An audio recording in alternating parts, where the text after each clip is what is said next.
Hola, bienvenidos a un nuevo tema de física donde vamos a profundizar sobre cuál es el concepto de el movimiento. Vamos a ver en qué consiste, por qué se produce el movimiento y cómo se relaciona con diferentes eventos físicos. Seguramente en algún momento te habrás preguntado ¿por qué se mueven los cuerpos? Pues la respuesta a esta pregunta es el concepto de el movimiento. Vamos a ver algunas características especiales que tiene el concepto de movimiento para poder armar un solo párrafo que contenga estas características. La primera característica es que es un cambio de posición de un cuerpo. Estamos hablando de movimiento cuando hablamos de que un cuerpo cambia de posición desde un punto hasta otro punto, desde un punto de perspectiva o un punto de observación. La segunda característica es que se produce en el espacio.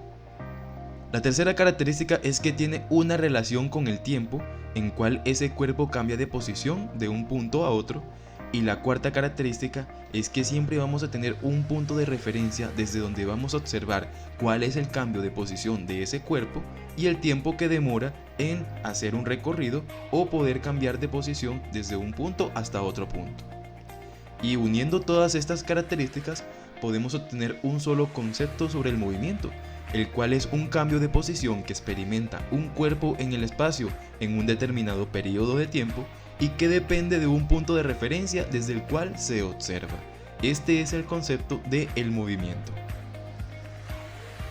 No es un concepto nuevo. En el siglo XVI, Galileo Galilei ya había propuesto algunas teorías y algunos conceptos relacionados con el movimiento, por ejemplo lo que era caída libre o el movimiento parabólico.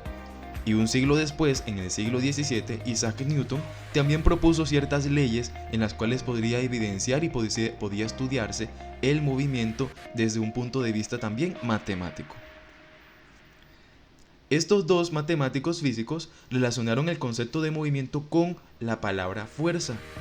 Esta variable de la fuerza, que es denominada como toda acción que es capaz de producir un cambio en el movimiento o en la estructura de un cuerpo, es la causante de lo que hoy en día llamamos el movimiento. Tenemos entonces en conclusión que para que exista movimiento siempre debe haber acciones sobre un cuerpo, y estas acciones que se aplican sobre un cuerpo son las que nosotros llamamos como fuerzas. El simple hecho de empujar un auto cuando estás varado o porque necesitas moverlo de un lugar a otro, el de empujar a alguien que está en un columpio o empujarse por la misma fuerza, el de jalar o el de empujar alguna puerta, el hecho de golpear un saco de boxeo, apoyarse sobre la pared o sobre el piso, el de brincar sobre un trampolín, el de poderse mover en una pista de patinaje. Todos estos eventos están relacionados con el movimiento porque son influenciados por una acción que se llama fuerza. En este caso podemos hablar primero de la fuerza por contacto. La fuerza por contacto, que es la que se genera cuando un cuerpo modifica el estado de movimiento de un otro medio de una fuerza que ejerce directamente sobre él, y por lo tanto se ejerce por contacto. De modo que cuando empujas una caja o pateas un balón, ejerces una fuerza por contacto. Es necesario que haya un contacto directo de la fuerza que se le está aplicando al cuerpo para que pueda ejercer un movimiento en el espacio. Por otro lado tenemos la fuerza a distancia, que es aquella que sin estar en contacto con algún objeto y ni siquiera estar cerca, puede ejercer una fuerza sobre otro. Incluso puede llegar a moverlo, a afectarlo constantemente. Por ejemplo, la atracción de un imán, de una varilla o una moneda de hierro, o incluso la misma ley de la gravitación universal, la misma atracción que genera la Tierra sobre algunos cuerpos celestes. En sí, el movimiento lo podemos definir desde dos puntos de vista. Primero en la dinámica y segundo en la cinemática para la física. La cinemática, que es la parte de la mecánica que estudia los tipos de movimientos, sin atender las causas que lo produce. Estamos hablando de que podemos comprender cuál es el tipo de movimiento, ya sea que hablemos de un movimiento circular uniforme, de un movimiento rectilíneo uniformemente acelerado. Simplemente vamos a definir cuál es el movimiento que está teniendo el objeto que estamos estudiando. Mientras que por otro lado, la dinámica es la que se encarga de estudiar la relación entre movimiento y todas las causas que la producen, en conclusión, todas las fuerzas. Ya empezamos a agregar el peso, la masa, la gravedad, Empezamos a agregar la fuerza de rozamiento.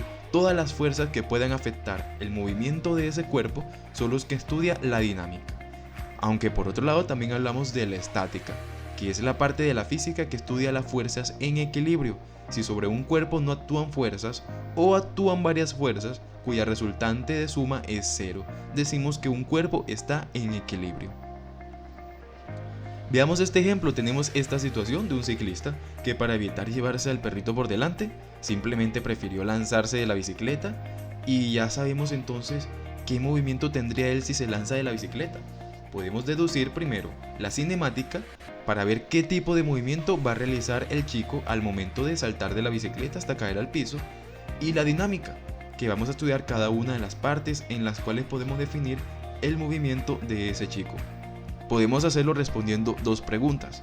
Primero, ¿cómo se mueve?, para definir la cinemática, y segundo, ¿por qué se mueve?, para definir la dinámica. Si podemos ver, el movimiento de este chico sería un movimiento parabólico, lo que quiere decir que en la parte cinemática podemos definir que el movimiento de este momento del chico es como un movimiento parabólico. Por otro lado, la dinámica, ya empezamos a estudiar la masa, la energía, la posición inicial, la distancia que recorre. Todo eso lo vamos a estudiar en la parte de la dinámica. Y por otro lado tenemos también la estática, en que consiste la inercia, en que un cuerpo permanece en reposo o en el mismo puesto sin moverse. En el caso del perrito, que a pesar de estar amenazado por el chico que se lo iba a llevar por delante con la bicicleta, permaneció en el mismo puesto. Y de estas tres formas podemos entender en qué consiste la física y desde qué punto de vista podemos ver el movimiento, ya sea en cinemática, dinámica o estática.